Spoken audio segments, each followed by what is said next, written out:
Good morning, everyone. It's Friday on what was a very hot week this week throughout the city and actually throughout the region. Just a couple of things to review. I was out at the golf tournament for the young golfers 7 to 17 this past Tuesday. There's a great group of kids out there. I know from what it was ultimately reported to me, it was a great day of golf for them, and they enjoyed themselves. And once again, I want to thank the Ruggiero family for continuing the tradition of this golf tournament. Ken Ruggiero, for whom the tournament is memorialed, was he was really a decent guy. I know he even taught my son. He was doing golf lessons down at the golf course, and my son was in that class. So once again, I appreciate the Ruggiero family for continuing this golf tournament for the young people. Just to remind everybody, live music still goes on all throughout the rest of August with Wednesday, concert series still at Gill Creek. Thursday, the concert series continues at Columbus Square Park, 15th and Pine. And Friday, again, live music on Old Falls Street. Also remember that food truck Thursdays continue throughout the rest of August. So get on down to the train station between 11 and 1:30 on Thursday to enjoy some good food, some good music, just a relaxing time for your lunchtime. I want to talk about a couple of things that, it's really important that people get the facts of what's happening. Too often, public officials will rush to make comment just to try and be popular. And we had a little bit of that this week when it came to pools and splash pads. Many communities around Western New York have requirements by New York State to provide a certain number of lifeguards and or park attendants for their facilities. Without that, you can't open these facilities. And in our situation, our recreation aides, the average age is 16. And with our lifeguards, the average age is 17. So these are young people who, are able to factor this part-time job into their work or their own private schedules. I mean, they're kids. They've got things they want to do, sports they want to play. They may be working a second job that they enjoy. And so public officials, rather than talking about, the city should be able to find this and we need to appropriate more for this, that's not the problem. The problem is, and where we really could get some help from public officials, is to continue to recruit. Talk to the people that you know. Maybe they have a young person in the family who might like to be certified as a lifeguard and or participate as a recreation aide. Obviously, the more people that we have, the more we can expand the program. But when you struggle to get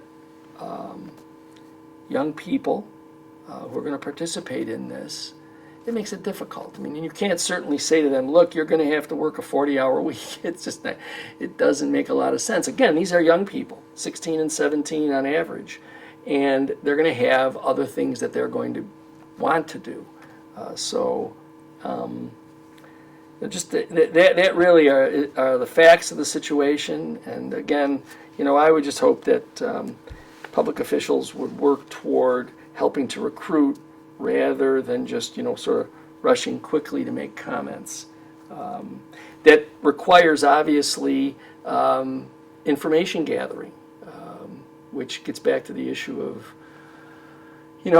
working. You got to work a little bit to understand all of what's going on and then be able to, with that knowledge, respond clearly to any of these circumstances that may come up. So That's the other side too of staffing here at City Hall. When you have, and you can go to the website and see it yourself, when you have over a dozen jobs, it's just difficult to fill employment. And we're not the only ones, right? I mean, I don't want to make it sound like this is a unique situation. I talk to business people all the time, and they talk about the fact that it's hard to fill positions.